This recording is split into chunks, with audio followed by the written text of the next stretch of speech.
Choosing a business partner could be the second most important relationship that you ever choose. The first being, of course, who you marry. If you don't handle it right, ending a business partnership can be more challenging and more expensive than a divorce.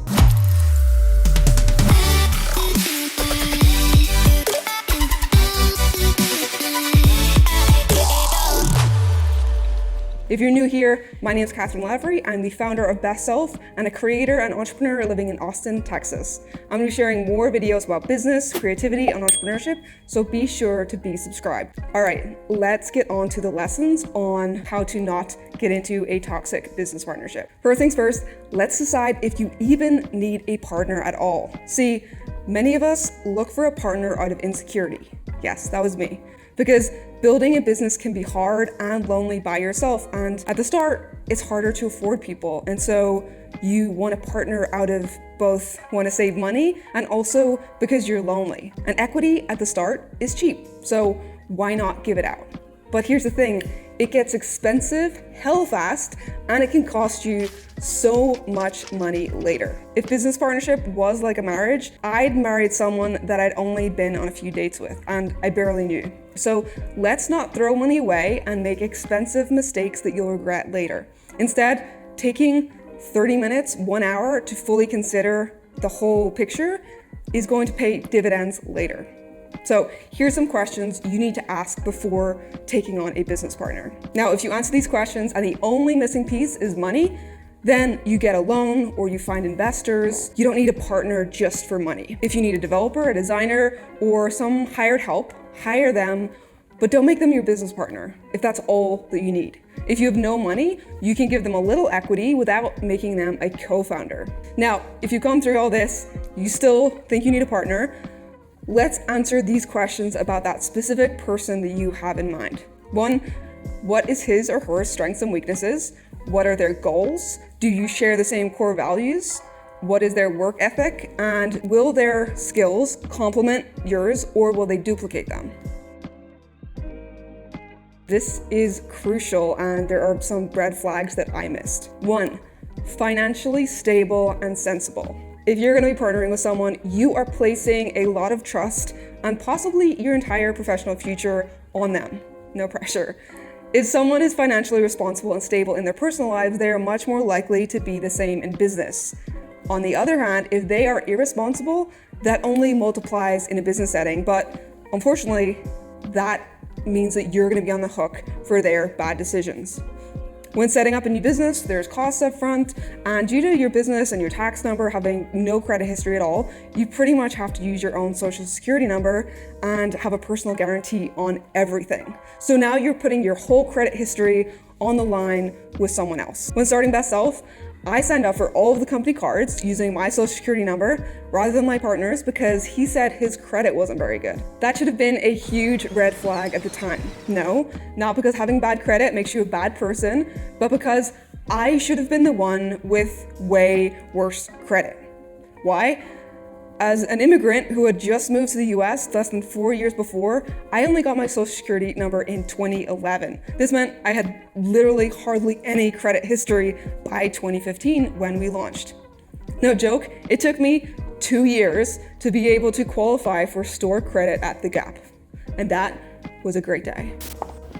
So the fact that my credit was better than his should have been a huge red flag for that reason. Another thing was I just trusted this person, which also turned out to be a mistake because like I said, I'm trusting someone that I went on a few dates with to be in control of my future. So here's the thing, I'm not saying don't trust anyone, just trust and then verify. Get a background check, credit score, and talk to other people that know this person to get some referrals.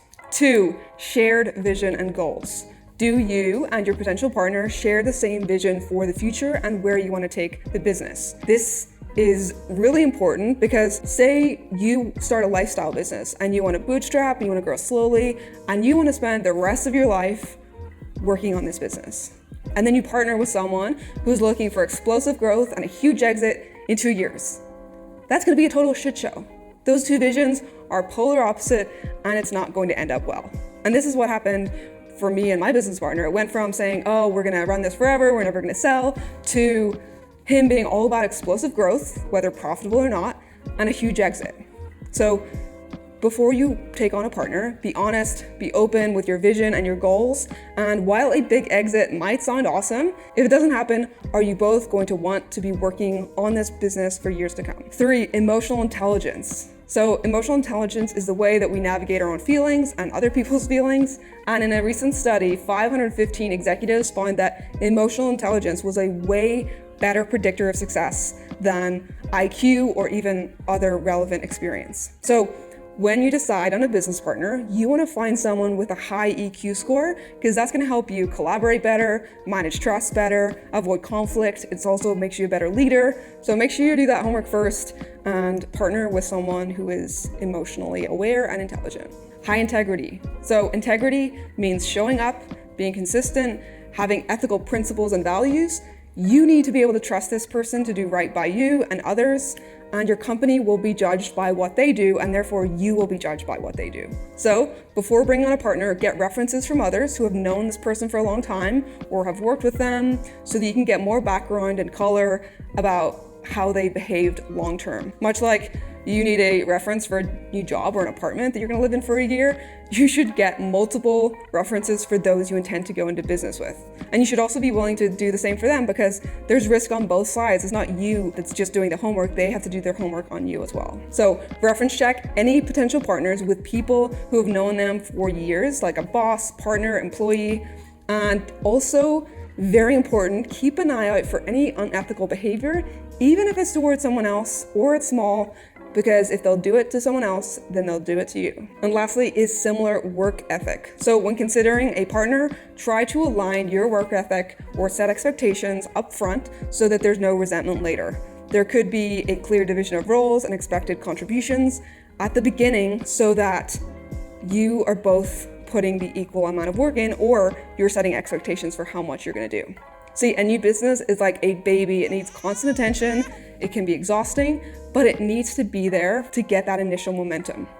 In my business, I partnered with someone, we had the same work ethic and we were grinding hard at the start to get the business off the ground. However, as we scaled and our roles and responsibility changed, we didn't have any terms or structure around how to manage that change. So to finish, align your expectations and your work ethic so you both are setting expectations and you know what each other is going to do. And you also set up a structure for if that changes. In the operating agreement, I will get into how this should be laid out so that you don't end up carrying the weight later when roles evolve. Here's a controversial opinion, but I don't think 50-50 is a business decision. It's a settlement. It's a common way to decide equity because a down the middle split seems fair. However, it's also lazy, and more often than not, it's a bad deal for one of you, and it just gets worse and worse the longer the business continues. See, your business isn't pie, and fair doesn't mean equal. Equity should be decided by what each of you brings to the table in terms of money and capital, skills, the network, who had the original idea, previous experience, and then lastly is sweat equity. How much work and time are you willing to put into this business? Now, splitting equity, it's not a science. It is something that you have to talk through each of those things and align what you're bringing to the table. In the comments below, I'll share some links to actual software or formulas that you can use to figure out how you should split your equity. Vesting is a term that I didn't even know was a thing in 2015, but it's essentially a way to accrue your equity over time instead of getting it all at once. See, it's common in the startup world, but not really in the bootstrapped world. Completely different. Usually you just get all your equity up front, and that was my mistake. We both got our full 50% equity up front. And this became problematic when just 2 years later, my partner stepped away from the business, which means 50% of the equity walked out the door. Had we vested, he may only have been able to walk out with 20, maybe 25% equity. That was probably my biggest mistake, but I didn't know what I didn't know. Like I said in the beginning, choosing a business partner could be the most important relationship you ever choose outside of marriage, and it could make or break your business. In my case, my choice almost broke me and the business by the end. Now, if you want more backstory and detail about my partnership and some reasons and stories behind the lessons I just shared, check out the link below this article. I also created a checklist for you, so everything that I mentioned in this video, you can grab for free, no email required. I just want to share and make sure that you take note of all of my lessons so that you don't pay the hard way. All right, thanks for watching. If you like this video, click like, subscribe, because I'm going to be putting out more content along these lines to save you time, make you money, or help you create more in the world.